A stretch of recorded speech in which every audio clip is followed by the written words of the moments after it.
नमस्कार, मी मनीषा जयप्रकाश। आपण पाहत आहात लोकसंदेश न्यूज। पाहूया आजच्या सविस्तर घडामोडी।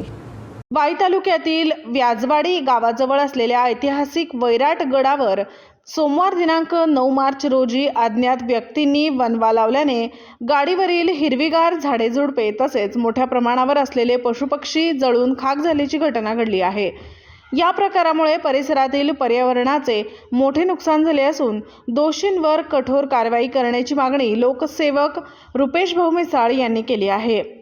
वैराटगड हा विविध प्रकारच्या झाडाझुडपांनी नटलेला आणि थंड हवामानामुळे पर्यटकांना आकर्षित करणारा ऐतिहासिक गड मानला जातो। मात्र लागलेल्या वणव्यामुळे गडावरील जंगल मोठ्या प्रमाणावर जळाले असून रानडुक्कर, माकड, ससे तसेच विविध प्रकारचे पक्षी व कीटक यांचे अधिवास नष्ट झाले आहेत। त्यामुळे पूर्वी हिरवाईने नटलेला गड आता काळाभोर दिसू लागला आहे।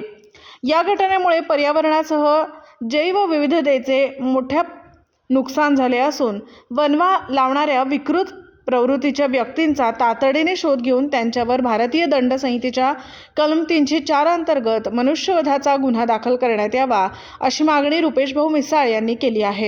दरम्यान वनवा नेमका कशामुळे लागला याची सखोल चौकशी करून दोषींवर कारवाई न झाल्यास जिल्हाधिकारी कार्यालयासमोर आमरण उपोषण करण्याचा इशाराही देण्यात आला आहे। यावेळी मालुसरे वाडीचे ज्येष्ठ मार्गदर्शक नवनाथ मालुसरे, प्रकाश मालुसरे, सुनील निंबाळकर, सागर कांबळे, आशिष मालुसरे, सुरेश कांबळे यांच्यासह ग्रामस्थ उपस्थित होते। सातारा प्रतिनिधी प्रवीण नवघरे।